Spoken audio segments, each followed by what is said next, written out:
क्या हुआ विजय? सुबह से देख रहा हूँ बहुत परेशान लग रहे हो। साहब वो माँ की तबीयत बहुत ज़्यादा ख़राब है और उनके इलाज में 1 लाख रुपए लग रहे हैं साहब। मेरे पास इतने पैसे हैं ही नहीं, मैं कैसे कराऊँ उनका इलाज? तो तुमने मुझे ये पहले क्यों नहीं बताया? ये लो, ये पैसे रखो और अपनी माँ का इलाज करा दो। साहब ये पकड़ो।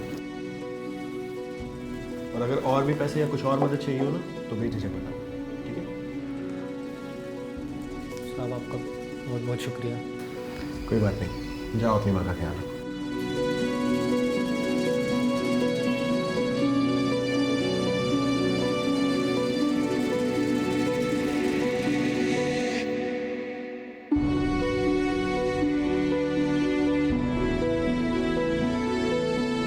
क्या हुआ? और पैसे चाहिए? नहीं साहब, वो मुझे आपको कुछ बताना था। हाँ बोलो। साहब वो ऑफिस में जो चोरियां हो रही थी वो मैं ही कर रहा था। अच्छा, लेकिन तुम मुझे ये सब अब क्यों बता रहे हो? साहब आपने मेरी इतनी बड़ी मदद करी, मेरे माँ के इलाज के लिए आपने पैसे दिए और मैं आपके साथ ही धोखा कर रहा था साहब। मैं आपके ही पैसे चुरा रहा था, मुझसे बहुत बड़ी गलती हो गई। विजय, ये सब मुझे पहले से ही पता था कि ऑफिस में जो भी चोरियां हो रही हैं वो तुम ही कर रहे हो। क्या? तो साहब आपने कभी मुझे कुछ बोला क्यों नहीं?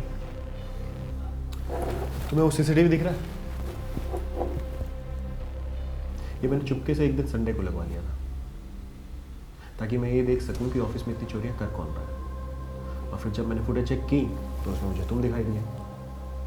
लेकिन मैं ये जानना चाहता था कि तुम ये सब कर क्यों रहे हो। फिर एक दिन चोरी के बाद मैंने तुम्हारा पीछा किया और देखा कि तुम उन्हीं पैसों से केमिस्ट से दवाई ले रहे थे।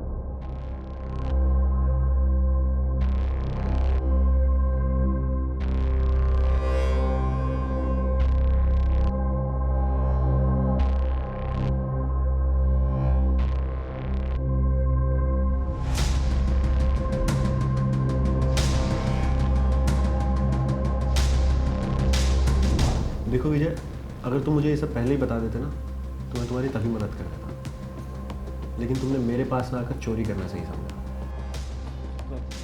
मुझसे गलती हो गई साहब। उस समय मेरे हालात ऐसे थे कि मुझे कुछ और समझ में ही नहीं आ रहा था। मुझे चोरी करना ही सही लगा साहब, मुझसे गलती हो गई। देखो विजय, तुम्हें और मुझे दोनों को पता है कि तुमने जो किया वो गलत था। लेकिन मैंने उस बेसिस पे तुम्हें जज नहीं किया क्योंकि मैं जानना चाहता था कि तुम ये सब कर क्यों रहे हो। लेकिन जो तुमने किया वो रहेगा तो हमेशा गलत है। साहब मुझे माफ़ कर दीजिए, मैं ऐसा दोबारा कभी नहीं करूँगा साहब। मुझसे बहुत बड़ी गलती हो गई, मुझे माफ़ कर दीजिए। देखो विजय, जो भी हो सब हो गया और लाइफ में तो हमेशा ऐसी प्रॉब्लम्स और मुश्किलें आएंगी, लेकिन तुम्हें उनके दबाव में आके कभी भी गलत रास्ता नहीं चुनना है।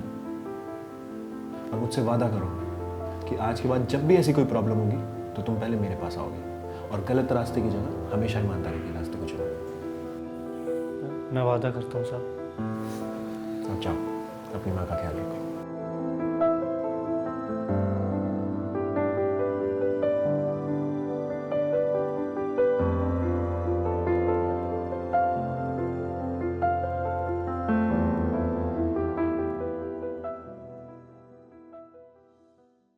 If you are going through any psychological or relationship problem, then you can join our positivity group by the name of Nijo Positive. It's a community counseling group wherein you can submit your problems anonymously and people in the group will try to solve it or support you with positivity. The link is in the description below. Thank you. Bye-bye.